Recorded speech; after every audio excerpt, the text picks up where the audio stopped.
Hi friends, তোমরা কেমন আছো? নিশ্চয়ই ভালো আছো, আর আমিও ভালো আছি। আজকে আমি তোমাদের সামনে নিয়ে এসেছি বেসিন বা সিঙ্ক পরিষ্কার। তো বেসিন বা সিঙ্ক পরিষ্কার তো করবই, তার সাথে দেখাবো পাইপগুলো, যে পাইপ দিয়ে আমাদের জল যায় সিঙ্কের বা বেসিনের। তো সেইগুলো কিন্তু অনেক সময় দেখবে জ্যাম হয়ে যায়, আর মাছ মাংস এসব ধোয়ার ফলে, আর ভাতের ফ্যান, আমরা সাধারণত ফ্যানগুলোও কিন্তু সিঙ্কের মধ্যেই ফেলি। তো এই সমস্ত কারণে কিন্তু পাইপগুলো যেমনই জ্যাম হয়ে যায়, সেরমই কিন্তু গন্ধ বেরায় একটা, খুবই বাজে গন্ধ বেরায়। তো সেই বাজে গন্ধ দূর করা আর পাইপটাকে ক্লিন করা, তার টিপস আমি তোমাদের আজকে শেয়ার করছি। তো তোমরা মন দিয়ে দেখো, খুবই কম খরচের মধ্যে, আর সমস্তগুলোই কিন্তু ঘরের মধ্যেই থাকবে। তো সেইগুলো দিয়ে আমি খুব সুন্দরভাবে পাইপ ক্লিন এবং সিঙ্ক পরিষ্কার আর বেসিন পরিষ্কার আমি তোমাদেরকে দেখাবো। তো আমার সঙ্গে থেকে দেখতে থাকো যে আমি কিভাবে পরিষ্কার করছি, তাতে তোমাদের উপকারী হবে। তো গৃহিণীরা, তোমাদের জন্য এই টিপসটা তোমরা মন দিয়ে দেখো আর এইভাবে করো, তাহলে দেখবে কোনো গন্ধ থাকবে না। এটা হচ্ছে রান্নাঘরের সিঙ্ক। তো রান্নাঘরের সিঙ্কে কিন্তু আমরা যাবতীয় পরিষ্কারের, যেমন মাছ মাংস ধুয়ে পরিষ্কার করি, তারপরে ভাতের ফ্যান পেলি, তারপরে সবজি ধুই, এই সমস্ত কিন্তু ধুতে ধুতে কিন্তু দেখবে যে এর মধ্যে জ্যাম হয়ে যায়। আর সবচেয়ে বড় কথা হচ্ছে জল যায় না, জল আটকে থাকে, আর দেখবে একটা দুর্গন্ধ বেরিয়ে যায়। তো এই দুর্গন্ধ থেকে মুক্ত হওয়ার জন্য আমি তোমাদেরকে খুব ভালো টিপস আজকে শেয়ার করব। তোমরা নিজেরাই দেখলে অবাক হয়ে যাবে। যেমন ধরো, এখানে নিয়েছি বেকিং সোডা, দেখতেই পাচ্ছ বেকিং সোডা নিয়েছি। তো এখানে আমি নিয়েছি প্রায় বড় চামচের 2 চামচ। তো এবার এই বেকিং সোডাটা আমি এর মধ্যে দিয়ে দিচ্ছি, দেখো সিঙ্কের মধ্যে। সেম কিন্তু বেসিনের মধ্যেও করতে হবে। দেখো এখানে আমি দিয়ে দিলাম, আর এই কাজগুলো কিন্তু করবে সাধারণত রাত্রেবেলা। এখানে দিয়ে দেব ভিনিগার। রাত্রেবেলা সমস্ত কাজকর্ম যখন সারা হয়ে যাবে, তখন এই ক্লিনগুলো করবে, তাহলে দেখবে বেশি ভালো কাজ হবে। দেখো এখানে ভিনিগার দিয়ে দিচ্ছি, আর সঙ্গে সঙ্গে কিন্তু একটা রিয়াকশান দেখতেই পাচ্ছ ভিনিগার আর বেকিং সোডার। তো এবার এটা বেশ কিছুক্ষণ আমি রাখবো, সেটাও কিন্তু একটা প্লাস্টিক এর মধ্যে দিয়ে দেবো, দিয়ে সিঙ্কের মুখটা আমি আটকে দিচ্ছি। দেখো এইভাবে আমি বেশ কিছুক্ষণ রাখবো, মানে ধরো 5 থেকে 7 মিনিট এরমভাবে রেখে দেবো, যাতে বেকিং সোডার গন্ধটা না চলে যায়। আর এখানে কিন্তু আমি বসিয়ে দিয়েছি গরম জল। এই জলটা কিন্তু আরেকটু ফুটবে, কারণ বেসিনের মধ্যে আমি এই জলটা ঢালবো।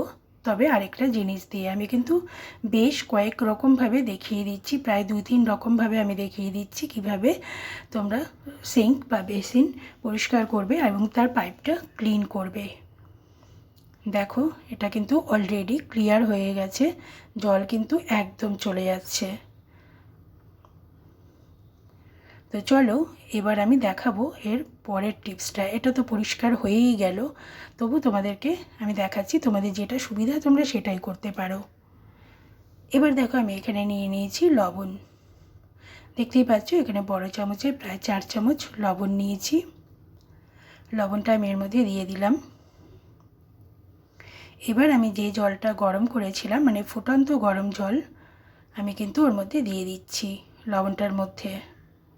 এতে করে কী হবে, পাইপের সমস্ত নোংরা যত আছে সব কিন্তু গলে বেরিয়ে যাবে। আর দেখবে এটা দেওয়ার পর পাইপ থেকে একটা গন্ধ বেরাবে, যেটা বুঝতেই পারবে যে নোংরাগুলো কীভাবে খুলে বেরিয়ে যাচ্ছে নিচ দিয়ে, যেগুলো জমে থাকে। তো দেখো এর মধ্যে আরেকটু জল রয়েছে, এর মধ্যে আমি দিয়ে দিলাম একটু ভিম লিকুইড জল মেশানো। তো দিয়ে এবার এটা একটুখানি নাড়াচাড়া করে নেব। এটাও আরেকটা পদ্ধতি। তো এটা আমি বেসিনে দেখাবো, এতক্ষণ সিঙ্কে আমি দেখালাম। তো চলো দেখো এবার বেসিনটায় তোমাদের দেখাচ্ছি। বেসিনের পাইপেও কিন্তু আমরা মুখ ধুতে ধুতে দেখবে, তারপরে অনেক সময় দেখবে ছেলেরা কিন্তু দাড়িও কাটে এই বেসিনের মধ্যে। তো সেই জন্য নানা রকম কিন্তু আবর্জনা এর মধ্যে চলেই যায়। তো দেখো এর মধ্যে আমি দিয়ে দিচ্ছি লবণ, আর লবণ দিয়ে দিলাম। লবণের মধ্যে কিন্তু হালকা বেকিং সোডা মেশানো আছে। আর এখানে দিয়ে দিচ্ছি সেই ভিম লিকুইড দেওয়া গরম জলটা, একদম ঢেলে দেবো এর মধ্যে সবটুকু। এর মধ্যে যত ময়লা আছে, যত রকম আবর্জনা আছে, সব কিন্তু গলে বেরিয়ে যাবে। কারণ সিঙ্কের থেকে ভীষণভাবে, সিঙ্ক আর বেসিন থেকে একটা দুর্গন্ধ আসে দেখবে, সেইটা কিন্তু আর থাকবে না। তোমরা এই টিপসগুলো ফলো করলে বুঝতে পারবে যে কতটা কার্যকরী। এবার দেখো আমি বেসিন পরিষ্কারটা দেখাবো। তো পাইপ ক্লিন তো হয়েই গেল। এবার দেখো বেসিনের মধ্যে আমি দিয়ে দিচ্ছি হারপিক। এই ধরনের বেসিন কিন্তু সবসময় হারপিক দিয়ে পরিষ্কার করবে। সিঙ্ক কিন্তু একেবারেই হারপিক দেবে না, কারণ সিঙ্কটা যেহেতু স্টিলের হয় সেহেতু কিন্তু সিঙ্কের দাগ হয়ে যাবে। তো সেই কারণে বেসিনটা মধ্যে হারপিক দিয়ে দেবে, সিঙ্কে দেবে না। দেখো ভালো করে আমি ছড়িয়ে দিচ্ছি। তো এইভাবে দেওয়ার পরে আমি একটা স্কচ ব্রাইট নেব, সেটা দিয়ে আমি একটুখানি জাস্ট একটুখানি মাখিয়ে রাখবো।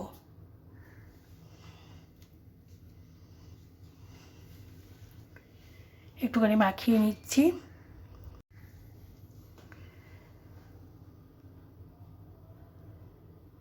হারপিক দিয়ে কিন্তু দুর্দান্ত পরিষ্কার হয় বেসিন। তোমরা নিজেরা পরিষ্কার করে দেখবে। দেখো আমি এটা মাখিয়ে রাখলাম। তো আমার কাছে অতটা সময় নেই বলে আমি 5 মিনিট মতো রেখে দিয়েছিলাম।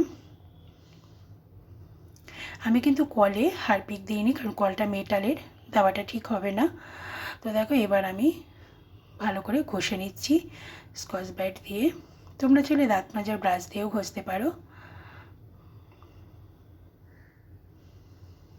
ভালো করে হারপিক দিয়ে ঘষে ঘষে এটাকে পরিষ্কার করছি। কারণ বেসিন বা সিঙ্ক এমনই জিনিস, এটা কিন্তু সপ্তাহে 3 দিন অন্তত পরিষ্কার না করলে ভীষণভাবে ময়লা হয়ে যায়, আর দেখতেও কিন্তু ভীষণ বাজে লাগে।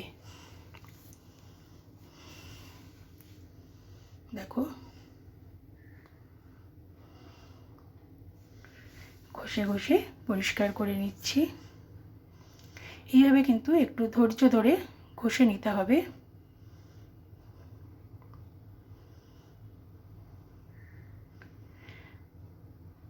দেখো খুব ভালো করে ঘষা হয়ে গেছে।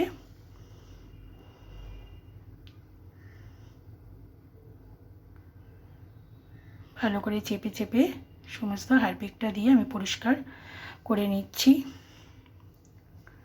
তো এবার আমি প্লেন জল দিয়ে একটুখানি ভালো করে ধুয়ে নেব।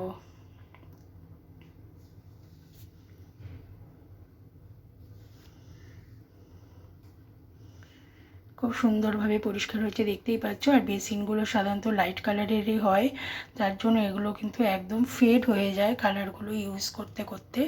তো সেগুলো পরিষ্কার না করলে কিন্তু আরোই নোংরা নোংরা দেখায়। আর নোংরা বেসিন, নোংরা সিঙ্ক একদমই ভালো লাগে না। তো আমরা গৃহিণীরা যদি এই টিপসগুলো ফলো করতে পারি, তাহলে দেখব যে আমাদের কিন্তু সাশ্রয়ও হচ্ছে, আর সব কিছু পরিষ্কার পরিচ্ছন্ন থাকছে। আর সব কিছু পরিষ্কার থাকলে মনটাও ভালো লাগে, সে তো তোমরা সবাই একমত হবে আমার সাথে। তো তোমাদের কেমন লাগলো এই ভিডিওটা তোমরা কিন্তু অবশ্যই আমাকে জানাবে। আর ভালো লাগলে অবশ্যই একটা লাইক, শেয়ার আর কমেন্ট করতে ভুলবে না। আর যারা নতুন এসছো তারা অবশ্যই একটা সাবস্ক্রাইব করে দিও, যারা নতুন দেখছো আমার ভিডিওটা। কারণ তোমাদের একটা সাবস্ক্রাইব আমার জন্য অনেকটা এগিয়ে চলার পথ হবে। আর এবার এই বেসিনটা তোমাদেরকে পরিষ্কার করে দেখাবো, সিঙ্কটা। তো এর মধ্যে দিয়ে দিলাম লবণ, আর লবণ দেওয়ার পর দিয়ে দিচ্ছি একটু বেকিং সোডা।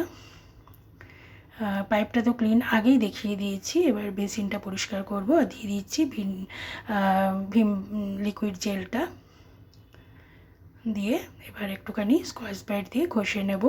তোমরা চাইলে কিন্তু লেবুও দিতে পারো, লেবুর রসটা দিলেও কিন্তু হবে।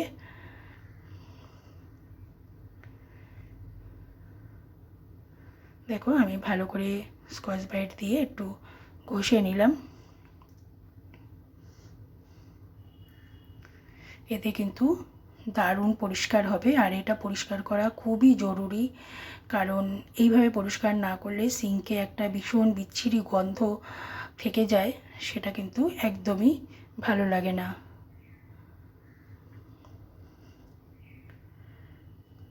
এটা কিন্তু ঘষা হয়ে গেছে, এবার জল দিয়ে আমি এটা ক্লিন করে নেব।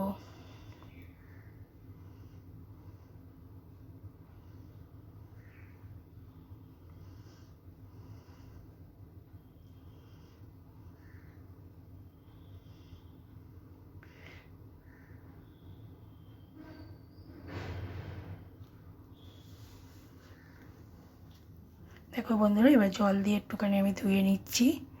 তো বেসিনটা দেখো একদম পরিষ্কার হয়ে গেল। এই এই পুরো ব্যাপারটা কিন্তু রাত্রেবেলা করবে, সমস্ত কাজ শেষ হয়ে যাওয়ার পরে। তো তোমাদের কেমন লাগলো তোমরা অবশ্যই জানিও, ভালো লাগলে লাইক শেয়ার আর কমেন্ট করো।